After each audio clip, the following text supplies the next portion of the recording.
Sydney থেকে এক চাঞ্চল্যকর সংবাদ।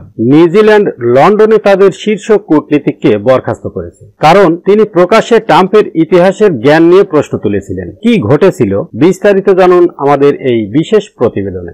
যুক্তরাজ্যে নিউজিল্যান্ডের হাই কমিশন ফিল গভ সম্প্রতি একটি প্যানেল আলোচনায় বলেন, প্রেসিডেন্ট ডোনাল্ড ট্রাম্প সত্যি ইতিহাস বোঝেন কিনা তা নিয়ে তিনি সন্দেহাতীত। নিউজিল্যান্ডের পররাষ্ট্রমন্ত্রী উইনস্টন পিটার্স দ্রুত প্রতিক্রিয়া জানান এবং গভের মন্তব্যকে গভীর হতাশাজনক বলে অভিহিত করেন। এর পরপরই গভকে বরখাস্তের সিদ্ধান্ত নেওয়া হয়। গভ তার মন্তব্যের ব্যাখ্যায় 1938 সালের মিউনিখ চুক্তির প্রসঙ্গ টেনে আনেন, যেখানে ইউরোপীয় দেশগুলো হিটলারকে তুষ্ট করতে চেকোস্লোভাকিয়ার একটি অংশ ছেড়ে দেয়, যা পরবর্তীতে দ্বিতীয় বিশ্বযুদ্ধের সূচনা করে। গভ আশঙ্কা প্রকাশ করেন ট্রাম্প ইউক্রেনকেও এমন এক চুক্তি মেনে নিতে বাধ্য করতে পারেন। গভ আরো বলেন, ট্রাম্প তার অফিসে চার্চিলের আবক্ষ মূর্তি রেখেছেন, কিন্তু প্রশ্ন হলো তিনি কি সত্যি ইতিহাস বোঝেন? গভের মন্তব্য এমন এক সময়ে আসে যখন আমেরিকা ইউক্রেনের সঙ্গে গোয়েন্দা তথ্য ভাগাভাগি বন্ধ করছে এবং গুরুত্বপূর্ণ সামরিক সহায়তা স্থগিত করছে।